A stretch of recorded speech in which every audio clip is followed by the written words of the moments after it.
So, down to lighting controls. Let's have a look and see what's going on with the lighting controls.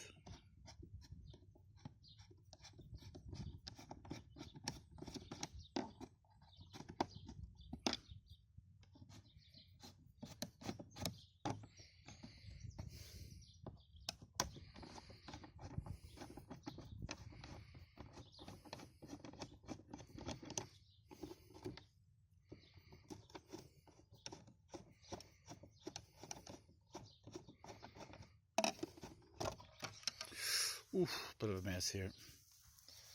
So let's see what's going on.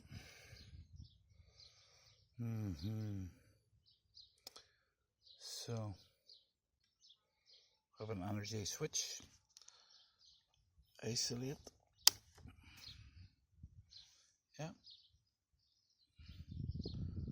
And then we'll be back with another video.